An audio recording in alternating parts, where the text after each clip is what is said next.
மருந்த சாப்பிடு, தண்ணி குடி, ஒழுங்கு. எழுந்திருக்காம பேசாம படுத்துக்க. எங்க இருந்தோ அனாதையா வந்த என்ன பெத்தவங்க மாதிரி கவனிச்சுக்கிறியப்பா. எங்க இருந்தோ வந்த அனாதை என்ன பெத்தவ மாதிரி கவனிச்சுக்கிறியே. நீ நல்லா இருக்கணும். நீ நல்லா இருமா. சமையல பத்தி கவலைப்படாத, நான் பாத்துக்கிறேன். எல்லாம் ரெடி. தாளிப்பு மட்டும்தான் பாக்கி. வாசனை வரும். சமையல் என்ன பெருசா இப்படி ரொம்ப பீத்திக்கிறாள். அரிசியை தடியில போட்டா சோறு, பருப்பை தடியில போட்டா சாம்பார், புளிய தடியில போட்டா ரசம், தயிர தடியில போட்டா மோரு. பெருசா வெட்ட சமையலை பத்தி ஆனா அவனா தெரியாது. இந்த பிள்ளை என்ன பண்ண போகுதோ. ஒரு கரண்டி உப்பு போதுமா? ஒரு கரண்டி போடுவோம். அடடே, என்ன பாட்டி இன்னும் உடம்பு சரியாகலையா? அப்படியே தாமா இருக்கு. அப்ப நான் போய் சமைக்கட்டுமா? வேண்டாமா, உன் மாமன் சமைக்குது. மாமா சமைக்கிறாரா? பொடி ஒரு கரண்டி.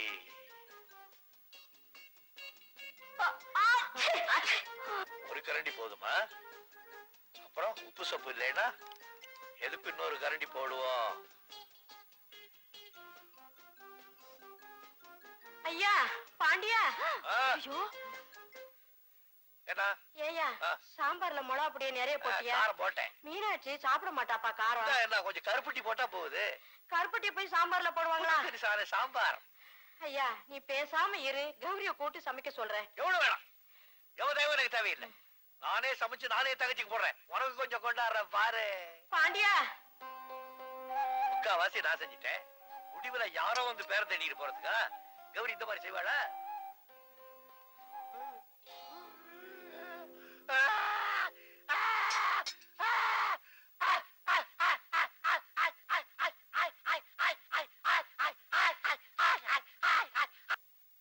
பாட்டி பாட்டி, எனக்கு பசிக்குது, சாப்பாடு போடு. ஆமா அண்ணன் எங்க? உங்க அண்ணன் தான் இன்னைக்கு அண்ணன் சமையலா?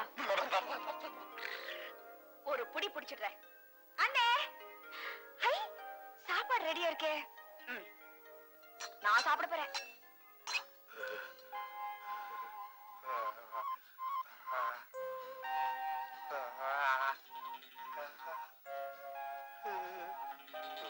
ஆஹா,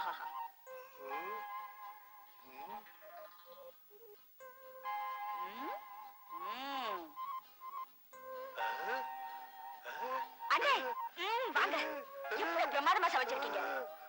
என்ன நீங்களே சாப்பிட்டு பாருங்க.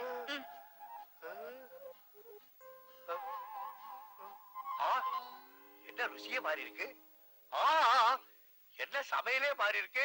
யார் செஞ்ச வேலை இது? வேற யாரு? கௌரி செஞ்ச வேலைதான். நான் செஞ்ச சாப்பாடு.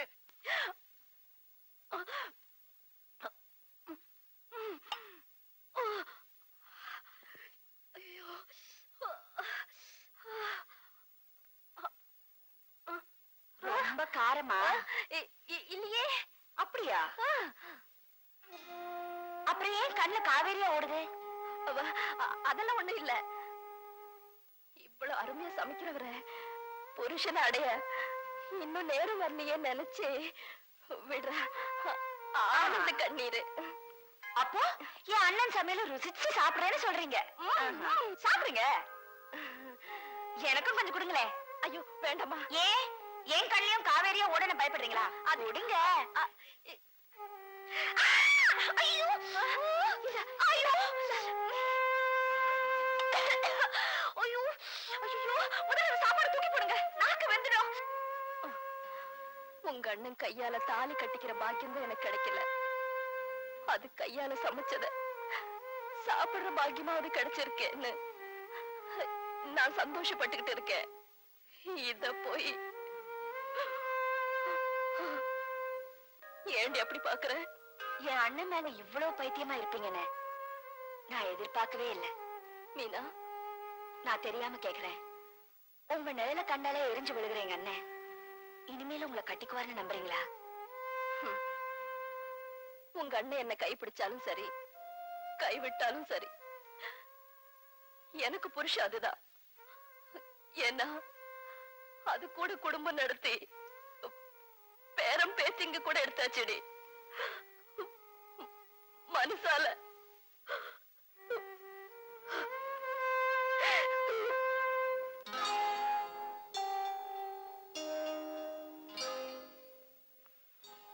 என்னம்மா? இந்த உலகத்துல நான் ஒருத்தி தான் என் அண்ணன் மேல அளவு கடந்து அன்பு வச்சிருக்கேன்னு பெருமைப்பட்டேன். பைத்தியக்காரி, நீ வெறும் அன்புதான் வச்சிருக்க, நான் அவர் மேல உயிரே வச்சிருக்கேன்னு ஒரு ஜீவன் சொல்லாம சொல்லிச்சே. யார சொல்றேன்னு பாக்குறீங்களா? உள்ளத்தால அழுது உதட்டால சிரிச்சுக்கிட்டு உங்களையே சுத்தி சுத்தி வராங்களே கௌரி, அவங்களதான் சொல்றேன். நினைச்சவன் கிடைக்கலன்னு கண்ணீர் விடுற பொம்பளைங்களை உங்களால காட்ட முடியும்.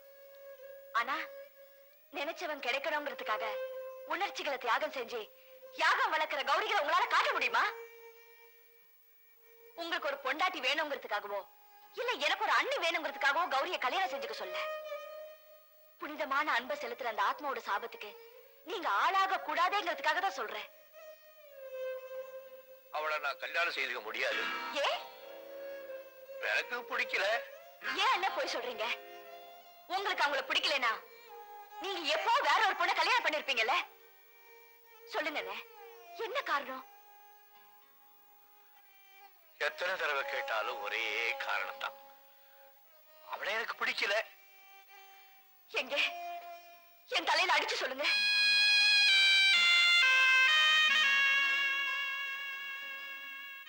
நடந்ததையெல்லாம் மறந்துட்டு நான் சந்தோஷமா இருக்கேன்.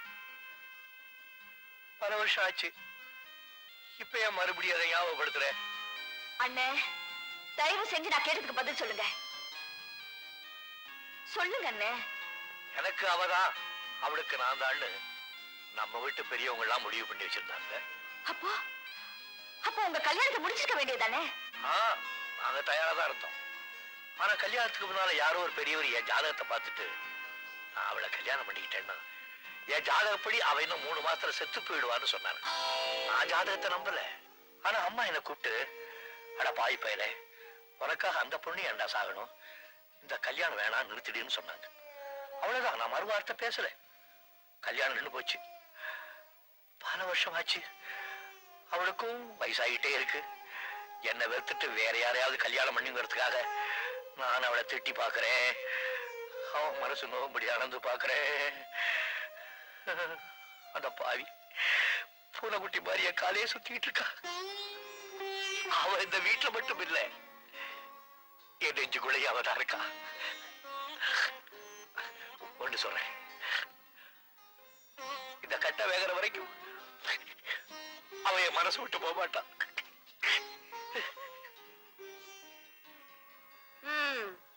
உன் புருஷன் நிலத்துல நெல்லு விளையுதோ இல்லையோ, வருஷா வருஷம் இது மட்டும் விளையுது.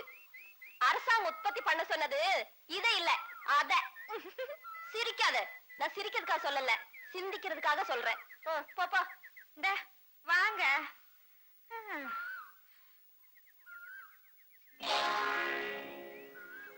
ஏன் அப்படி பாக்குற? மனசுல இவ்வளவு பெரிய சுமையை வச்சுக்கிட்டு உங்களால எப்படி இப்படி சிரிச்சு பேச முடியுது? இந்த மண்ணுல பிறந்த ஒவ்வொரு பொண்ணும் மனசுல ஏதாவது ஒரு சுமையை சுமந்துட்டு தாண்டி இருக்கா. மீனா, மனசுல இருக்கிற சுமையில சொகத்தை காண்றா பாரு, அவதாண்டி பொண்ணு. You're great. இத பாருடிமா, என்ன மாதிரி யாருகிட்டாவது மனசை பறி கொடுத்துட்டு அப்புறம் அவஸ்தைப்படாத. நான் யாருகிட்டயும் மனசெல்லாம் கொடுத்து மாட்டிக்க மாட்டேன். இப்படி அழுத்தி சொல்றதா முதல்ல போய் மாட்டிக்குவா. பாப்போமா?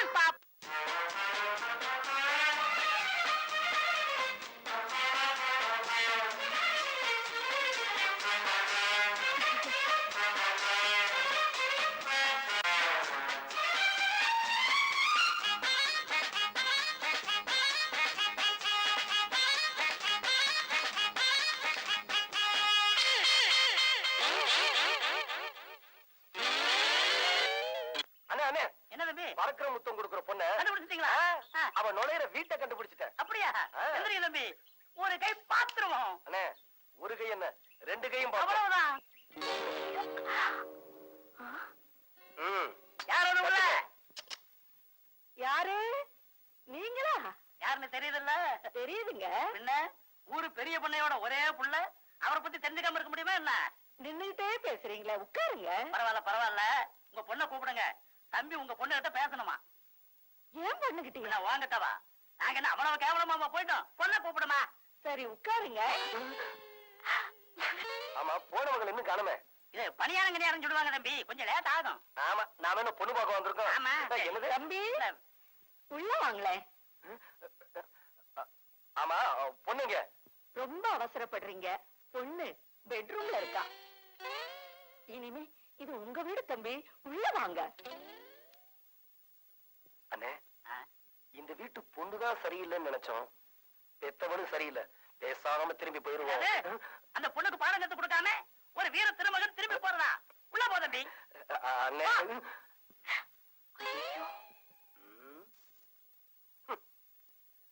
பாப்பா, பறக்கிற முத்தம் கொடுக்கிற பாப்பா, கொஞ்சம் வெளியே வா.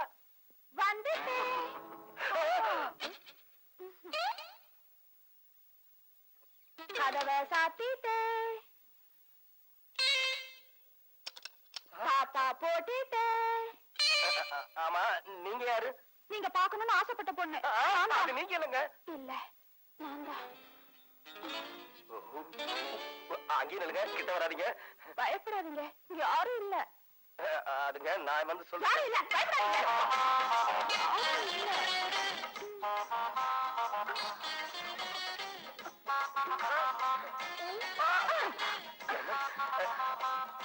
ஐயோ,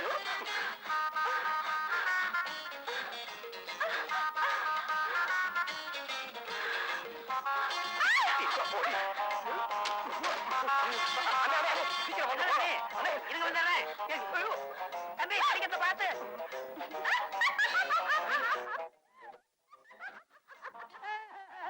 பாப்பா இல்ல, சீப்பா. தம்பி எந்திரிங்க, ஓடிடுவோம், ஓடியாங்க. ராசாவி உன்ன காணாத காத்தாடி போலாடுது. வாங்க. பம்பாய்க்கார் கூப்பிட்டாராமே. ஆமா. ஒரு விஷயம் தெரியுமா? என்ன? நாம கொள்ளையடிக்க போட்ட திட்டம் சட்டசபை வரைக்கும் பேச்சு வந்துருச்சாமே. தெரியும். அப்போ அடுத்த வருஷம் போலீஸ் கெடுபடி அதிகமா இருக்கும். அதுவும் தெரியும். அது மாத்திரம் இல்ல, கோயிலுக்குள்ள நுழைய வேற வழி ஏதாவது இருக்கான்னு ஆராய்ச்சி கழகத்தை கண்டுபிடிக்க சொல்லி அரசாங்கம் கேட்டிருக்கு. அந்த சந்தேகம் அரசாங்கத்துக்கு வந்ததுக்கு அப்புறம் தான் எங்களுக்கும் வந்திருக்கு. கோயிலுக்குள்ள நுழையறதுக்கு ரகசிய வழி ஏதாவது இருக்கான்னு அரசாங்கம் கண்டுபிடிக்கிறதுக்கு முன்னாடி நாம கண்டுபிடிச்சாகணும் இல்லையா? ஆமா ஆமா. அதுக்காக தான் ஆராய்ச்சி கழக தலைவரையே நம்ம பாஸ் கிட்னாப் பண்ணிட்டு வந்துட்டாரு. என்ன ஷூட் பண்ணிடாதீங்க, என்ன ஷூட் பண்ணிடாதீங்க. நான் சொல்லிடுறேன். அம்மன் சிலைக்கு பின்னால ஒரு சுரங்க பாதை இருக்கு. அந்த காலத்து மகாராஜாக்கள் அந்த வழியா தான் தப்பிச்சிருக்காங்க.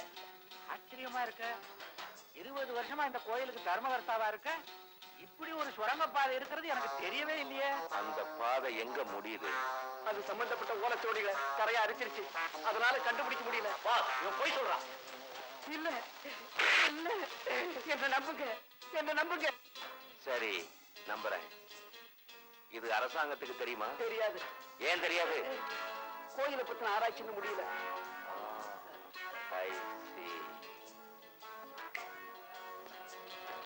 சார், அந்த ஆராய்ச்சி கழக தலைவர் பைக்ல போகும்போது பிரேக் ஃபெயிலியர் ஆகி பாறையில மோதி இருக்கு. அந்த போர்ஸ்ல டேங்க் வெடிச்சு ஃபயர் ஆனதுனால அவரை யாராலையும் காப்பாற்ற முடியல சார். ஊர் பஞ்சாயத்துல என்ன முடிவு பண்ணிருக்காங்க? அவர் விபத்துல செத்ததா தான் முடிவு பண்ணிருக்காங்க. எஸ்கியூஸ் மீ சார்,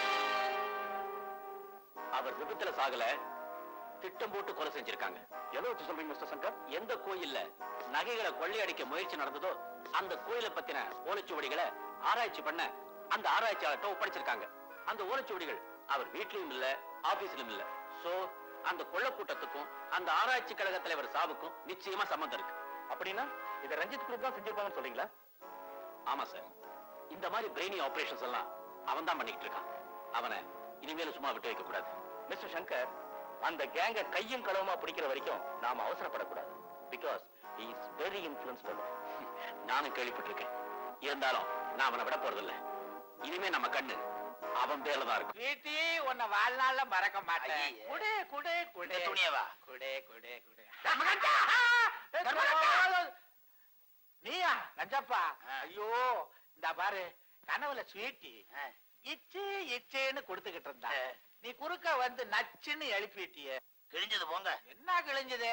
இப்படியே இருந்தீங்க, அந்த பம்பாய்க்காரன் உங்க கையில ஒரு பாட்டில் விஸ்கியும் ஒரு அரை நிர்வாண பொண்ணையும் கொடுத்து கோயில் சொத்தெல்லாம் அடிச்சுட்டு போயிடுவான். அட போய், அவனுக்கு எப்பவுமே சந்தேகம்.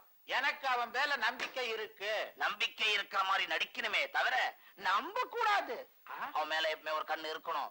அப்படி இல்ல நமஸ்காரம் வண்டி, நமஸ்காரம் வண்டி. யார் அவன்? யாரியா நீ? ஐயா, நாளையில இருந்து நம்ம ஊருக்கு போஸ்ட்மேன் இவர்தான். நான் வெளியூருக்கு மாத்தி போறேன். இந்த ஊர் பெரிய மனுஷங்களை எல்லாம் அறிமுகப்படுத்த சொன்னாரு. நாயுடு இவர்தான் இந்த ஊர் கோயில் தர்மஹர்த்தா, பெரிய மனுஷன். இவரு இந்த ஊர் பெரிய பண்ணையோட மச்சான். வாக உண்டி, வாக உண்டி. என்ன உண்டு? 7 ஆடு வீட்டலுக்கு நான் நைனா, 7 வரையானுக்கு கோயிண்டா கோயிண்டா. டொனேஷன் கலெக்ட் பண்றியா? நல்ல விஷயம்தான். திருப்பதியில ஒட்ட கொட்டவாளா பெற்ற பொண்ணுக்கு. ஆமா, பொண்ணுக்கு என்ன வயசு? 15. ஐயோ ஐயோ, அட பாவி. தர்மார்த்தா 7 பொண்ணை பெத்தவையா, சமயத்துக்கு நமக்கு உதவும் இல்ல. தலை பூரா நர பொண்ணு லோலோன்னு அலையிறியே. நான் மாத்திரமா அலையிறேன். டொனேஷன் ஏண்டி? 2 15 வயசு பொண்ணுக்கெல்லாம் மொட்டை அடிக்காத, அசிங்கமா இருக்கும். இந்தா 100 ரூபாய் வச்சுக்கோ. உண்டி பணையா? தெரியும், விடு. చాలా థ్యాంక్స్ అండి. பாரு, உன் தங்கையோட கணவன் உயிரோட இருந்து அவன் வேற ஒருத்தர் வருமுன்னா அதுதான் தப்பு. அவதான் செத்து போயிட்டானே, மறுகல்யாணம் பண்ணிக்கிறது என்ன தப்பு? சம்பிரதாயம்னு ஒண்ணு இருக்குங்களா? மனித உரிமைக்கு எதிராக எந்த சம்பிரதாயம் இருந்தாலும் அதை தூக்கி குப்பையில போடு. ஜாம் அவளுக்கு 2வது கல்யாணம் பண்ணி வைப்போம். வலையண்டி வலையண்டி வலையண்டி.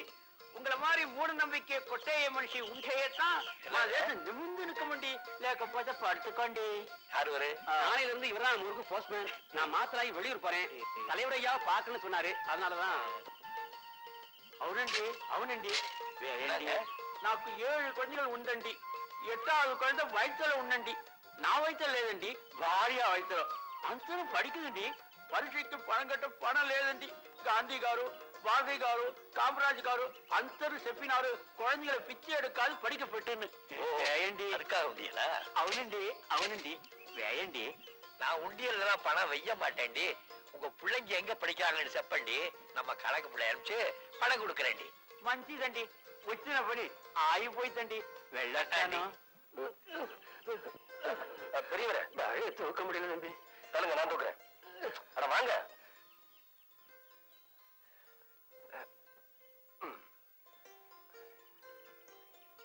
సవాషండి సవాషండి సవాషండి. తమ్ముడు, தொழிலாளி வயிற்றுல கொட்டுற முதலாளி చూసాను. ஆனா தொழிலாளிக்கு தோல் கொடுக்கிற முதலாளி இப்படியே చూసాను. అంతర முதலாளி உங்களை மாதிரி ఉంటే యూనియన్ లేదు, కొడి పిడికిన లేదు, కన్ను కొట్టడం లేదు. ஆமா, நீங்க யாரு? నాను ఈ ఊருக்கு புது போஸ்ட்மேன். మీ దయ నాకు కావాలా? நியாயமா நடக்கிறவங்களுக்கு நான் என்னைக்குமே பக்கபலமா இருப்பேன். చాలా థ్యాంక్స్ అండి. ఇప్పుడు వస్తాను సార్. పోస్ట్. வேணாங்க ஐயா, பெரியவருக்கு தெரிஞ்சா. இத பாருங்க, கவலைப்படாதீங்க. என்ன பொறுத்த வரைக்கும் உரிமைக்கு குரல் கொடுப்பேன், உறவுக்கு தோல் கொடுப்பேன். புரியுதா? Well said. ஹை, நம்ம ஹீரோ ஒரு ஆக்ஷன் ஹீரோன்னு நினைச்சேன். பரவாயில்லையே, ஒரு சென்டிமெண்டல் டச் கூட இருக்கு. இதுக்கு ஒரு இனிப்பாவை கொடுத்துருவோம்.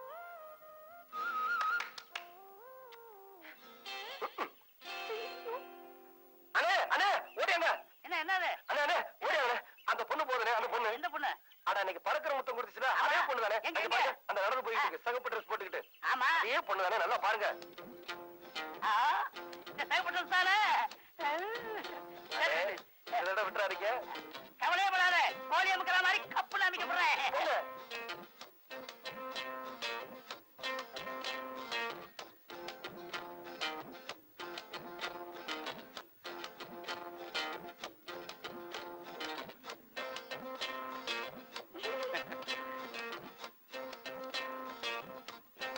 யார் யாரு?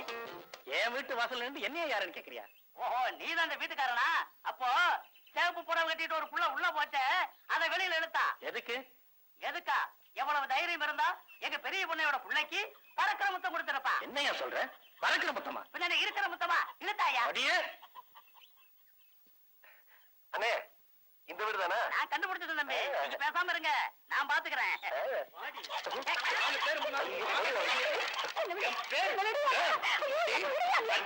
நான் இருக்கிறேன். இன்னொருத்தர் பழக்கம் கொடுக்குறீங்க.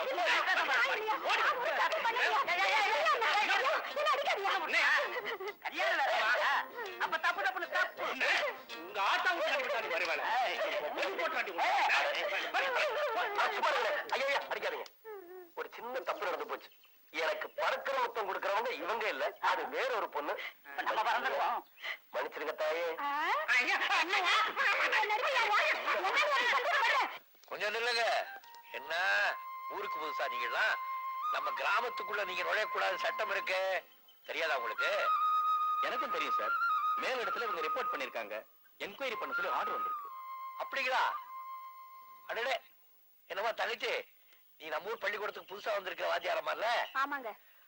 உனக்கு ஏதாவது தவறு நடந்ததுன்னா பஞ்சாயத்துல சொல்லணும். அவங்க சரியா தீர்ப்பு சொல்லலைன்னா அதுக்கப்புறம் போலீஸ் ஸ்டேஷன் போகணும். நீ நேரா போலீஸ் ஸ்டேஷனுக்கே போயிட்டியம்மா. மன்னிச்சுக்கங்க சார், இந்த அளவுக்கு இங்க கட்டுப்பாடு இருக்குன்னு எனக்கு தெரியாது சார். நான் கேஸ வாபஸ் வாங்கிக்கிறேன். உங்க மாதிரி ஊருக்கு ஒருத்தர் இருந்தா எங்களுக்கும் வேலை இல்ல, கோர்ட்டுக்கும் வேலை இல்ல.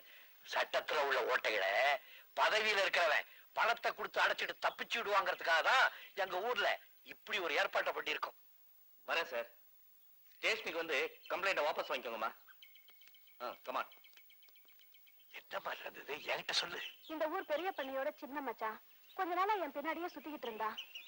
அப்படியா? ஆமாங்க. அத நான் பெருசுப்படுத்த விரும்பல. நேத்து நான் தனியா போய்கிட்டு இருக்கிறப்போ என் கைய பிடிச்சு இழுத்துட்டான். கடையா? என்னங்க? போடு பெஞ்சிய